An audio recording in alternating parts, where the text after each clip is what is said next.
we'll go ahead and get started. We've lost a couple of minutes, so I'll make it quick. But my name is Spencer Fairbanks. I'm a student here at USU. I'm doing accounting and finance, and I will be the moderator. Welcome to the second round of the 2020 Executive Challenge, sponsored by the Stephen R. Covey Leadership Center. As you know, the Executive Challenge is a leadership case competition in which you student teams present solutions and receive feedback from these business executives and leaders. We're grateful for our competition judges who have volunteered their time. Here with us today is Steve Douglas, who is the VP of Operations and E-commerce at Maloof.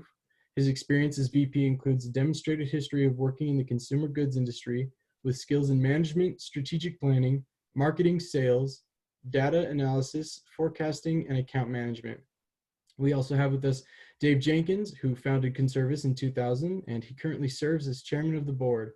Dave's previous work experience includes many years in property management, human resources, information technology acquisitions, finance, risk liability, and management roles.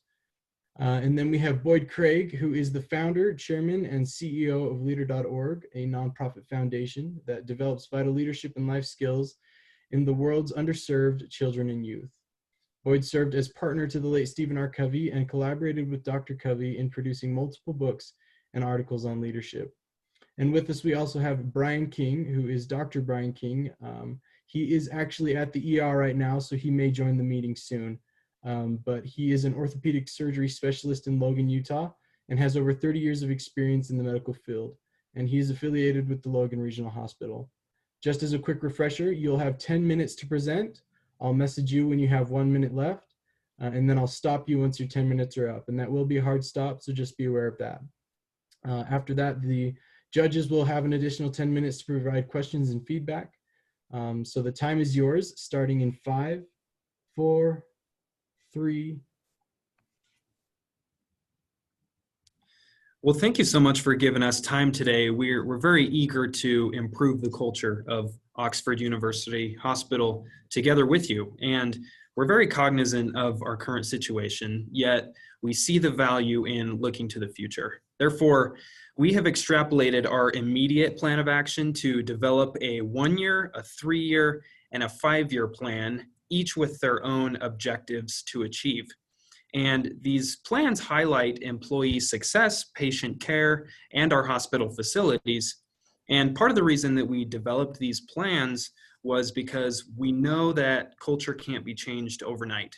But 1 year, 3 years, or 5 years down the road, we can be in a much better position than we are today. So as our subject matter experts will expound on, one particular area of concern for us at this point is employee voice. In fact, recent research from Cornell University has shown that leader behavior significantly affects the willingness that employees have to voice concerns and new ideas. And so our 1-year, our 3-year, and our 5-year plans are designed to improve not only our facilities and our processes, but our people. So we will begin by outlining the points of our 1-year plan, and then we will explain our 3-year and our 5-year plans respectively. Like Jake touched on, it's impossible to focus in on our 1-year plan without first talking about just how important our people are, and specifically how important communication is going to be for our organization going forward. In our research, we found a case in Australia in 2005 where a head doctor was held responsible for 18 deaths. The reasoning, he had created a culture where the staff didn't feel comfortable voicing concerns. As such, there were continuous errors and mistakes, and eventually this doctor ended up going to jail. It is essential for our organization going forward that our employees feel like their voices are heard and that we are taking their day-to-day communication seriously.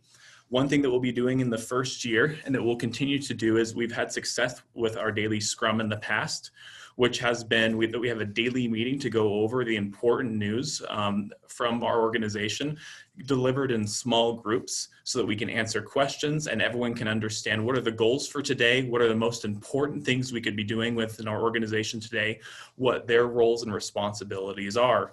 In addition to this, we're going to roll out a new training program for our employees where they'll be learning to manage their own performance.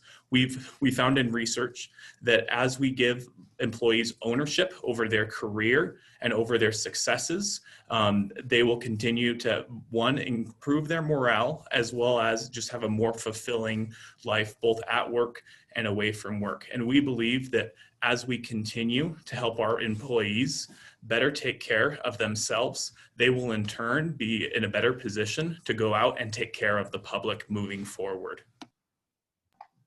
And that's just how it works. Ultimately, if we can't care for those underneath us, how can they care for those outside of us? We want to put in, within our one-year plan, we want to put an improved emphasis on our patient care. There are some changes we're going to be making that will be phased in over time. The first of those is that we're going to start the introduction of telehealth visits. This is the use of video conferencing and teleconferencing in order to communicate between a physician and a possible patient. This also allows for us to do diagnoses over the phone, as well as organize the opportunities for that patient to come into our facilities. It helps create structure amidst a pandemic, because while we don't know what's going to happen tomorrow, we can tug on those strings and make it more efficient for ourselves by having a level of control amidst a pandemic. Our goals for this will be achieved by working with David Wallaker, our Chief Digital and Partnership Officer. Through him, we will develop the technologies and receive the technologies in order to allow our physicians to meet with these patients, help procure diagnoses, and establish appointments for those patients. In a business review on the Geisinger health system published by Harvard, we found out that a good average amount of time for us to implement these would be within 3 months to have at least 20% of all of our employees in the wards trained on these methods. Now, furthermore, in addition to this, we want to be able to communicate not just with individual patients, but with the public as a whole. We'll be rolling out a social media and local news campaign within a month, which will allow us to communicate the state of affairs at the hospital as are appropriate to the public, and how we will be able to best serve them in the times of crises for as long as this pandemic may continue. But on top of this all, we want to bring it back to the place where those patients will be coming. Our hospital facilities are something that affect both patients and employees. And we need to understand that while we may be able to meet with employees via teleconferencing, our employees may be able to meet with patients via teleconferencing, they still have a place that they call home. We have decided that by the end of this year, we will have our daycare system appropriately pandemic ready, meaning that we'll be able to have our employees' children who are in need of daycare services watched over at a pandemic responsible level.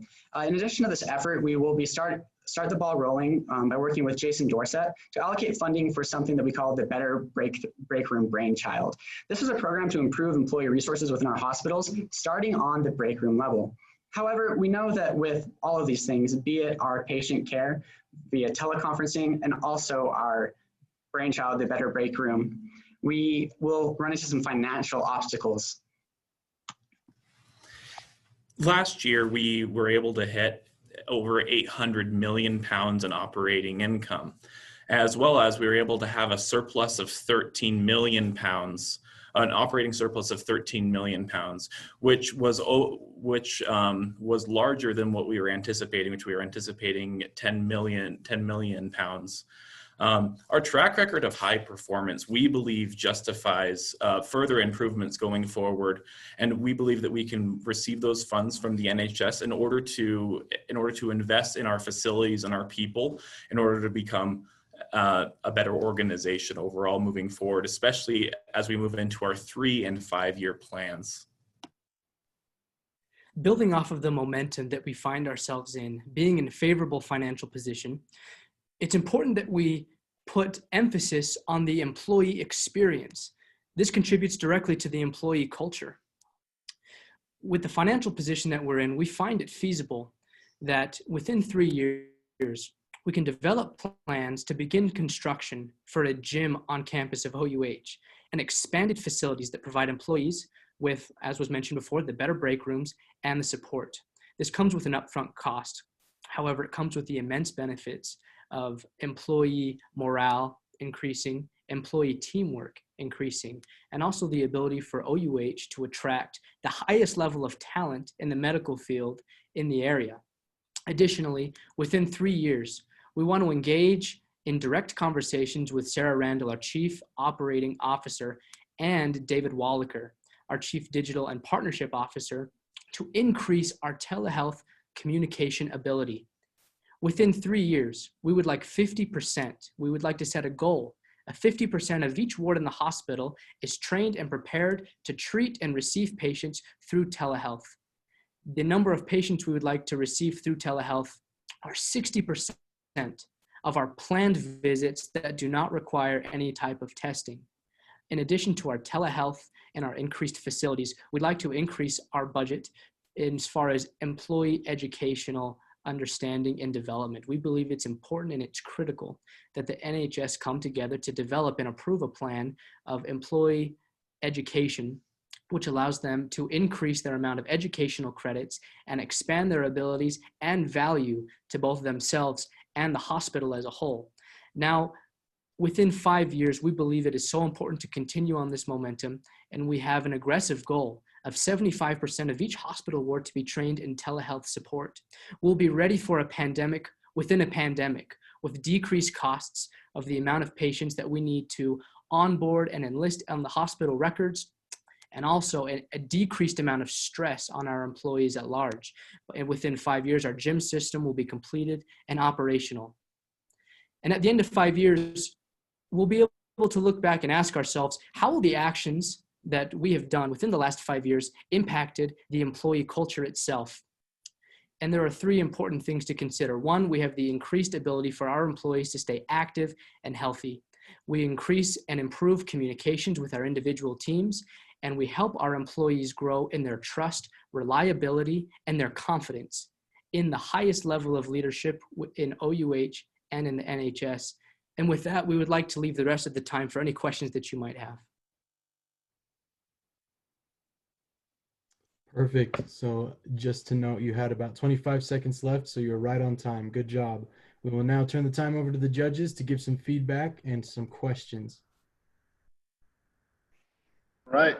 Well, first off, great job. You guys did a really great job bringing in a lot of outside sources. I noticed that was very well done. I think it added a nice touch. Also wanted to commend you on the breaking it down into a 1, 3, and 5 year plan. Always important to look ahead. So really, really great job there. Thank you. Yeah, I actually don't know that I have a ton of questions beyond maybe perhaps it seems like obviously and very normal to have 1 year plan be very specific, and you're getting more vague as you push out your 5 year plan. I noticed telehealth increase and gym. Were there other components you guys looked at beyond kind of the completion and escalation of those previous goals? That's a great question. Matt, I think you have great information that could answer that question. So the components we were looking for to drag from our first year, especially into our 5 year, was the gym was an example of how we're going to improve employee facilities. And it's an amalgamation of not just a gym facility, but that point also draws directly to the involvement and development of our break room system, as well as the daycare system, so that our employees do have access to a more work-friendly environment. Whereas we see pre-pandemic, we didn't have much trust at all developed at our facilities. And by developing these facilities and putting an emphasis in our trust and our funding in employee resources, that's kind of the goal of that 5 year plan. I don't know, does that answer the question you're asking?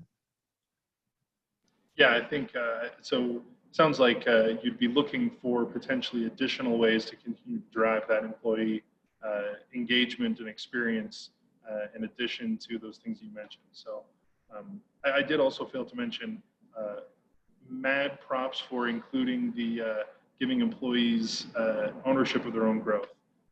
That's such an important point, and love that you guys covered that. So great job. Thank you so much. Thanks, guys. A lot of nice research there, as Steve said. Appreciate the effort there and just the thoughtfulness. And truly having multi-year plans is very realistic in making changes in culture. So appreciate you also recognizing that. Now, you mentioned in the Cornell research here that the leaders are very important to the employee success. But then in your response there, it was all about training the employees. So what about the emphasis on what will you do with the leaders? And then I'll have a second comment on, or question on another point. Yeah, let me tackle that. There's another point, and I that I failed to mention. So something that we noticed in our research as well is that we have these very well trained physicians in these facilities, but just because you're an incredible physician does not make you a great leader. So that is another one of the points that we do have written down. I guess I failed to mention it, and that is training our physicians and just management, because they have always been in the medical world and they're incredible medical professionals, but we need them to be outstanding leaders and managers in order to be able, because it doesn't matter if we have incredible management at the top if our mid-level managers aren't able to execute at a high level. Does that answer your question? Great, thank you. Yeah, it's important that those leaders get trained. It'll be particularly difficult in this field. Doctors went to school for a long time and it wasn't to be a leader. So, you know, if you've watched the old MASH series, you know, they'll just do what they want because they're in high demand. So it's going to be an interesting challenge there. Second, I definitely applaud the daycare approach. That can really solve a lot of issues for individuals as far as the retention and benefit there. I'm not particularly a fan of gyms. That's, you know, there's like 10 or 12,000 people that work in this system, and gyms, and how many people can actually have the time to do that. As far as retention of doctors, I don't know, orthopedic surgeons probably aren't big fans of getting on the basketball court. They're fixing people all the time who do that. And at least the ones I know tend to be a lot more conservative about that. It tends to be maybe gender heavy too, as far as who uses those, and then scheduling and cleaning and, you know, all these things that may go into there. And with our funding coming from the government and people's payroll taxes, not from charging them for walking in the door, I would be concerned about the PR perspective of spending people's payroll dollars and taxes on facilities like that when there's probably plenty of those around the neighborhood that they can access themselves. And, you know, I may be more of a fan of paying for a gym membership rather than building a gym inside of the hospital and the issues that might come with that. So some thoughts there, but I love that you've been brainstorming and trying to come up with these different concepts. And you know, this is part of that phase of fleshing those out for the best total outcomes. So Boyd, I'll turn it over to you. Thank you, Dave, and thank you, Steve. Let me begin by just commending each of you. Excellent work and just great articulation, sharp, and I can only say good about what you've done. I love how you framed in the beginning the concern around employee voice and its connection to leadership. I think it's a critical issue, not just in healthcare, but in every organization. But you know, there's a particular need for this in the healthcare industry, and I like how you focused on building on the practices that you've already established in these daily scrums and complementing it with additional training. What I'd love to see additionally with this is maybe unpacking why people don't feel comfortable voicing their concerns, voicing their issues. And one of the things I'd say there is that may not just be because of frequency of opportunity. It may not happen just because you're doing those scrums or just because people are getting trained better. It's often not just because of challenging behavior or poor modeling from the leaders. One of the most important and significant reasons why people hold back is they get cynical. Because sometimes people give feedback, they take a risk and give feedback, and management or whoever else may nod their head and say, yeah, okay, that's a good issue, but then nothing happens. And so in this issue of engagement around voice, whether it be voice inside your organization with your employees and your physicians and others, but also with your external stakeholders and those you're serving, your patients and others in the community, one of the biggest misses that often takes place in communication strategy is the failure to report back on the action you've taken, the results that have come because of it. And I think that's an area you may have missed a little bit on addressing that element that builds trust so people want to keep sharing. It's inconvenient to share unless someone's really mad. And so the incentive, the best incentive you can give is to show that you've listened, cared about it, done something about it, reported back, and if you didn't feel you should take action, you give a why and you're candid about that. So that's just a little feedback in terms of expanding your power and persuasiveness around making a case for improving and drawing out greater voice in all your stakeholders. The other little bit of feedback I would give would be with some of your ideas, including what I love about increasing this capacity of telehealth and increasing capacity inside the organization. This is a big trend in healthcare, is that I would have liked to have heard the context for that.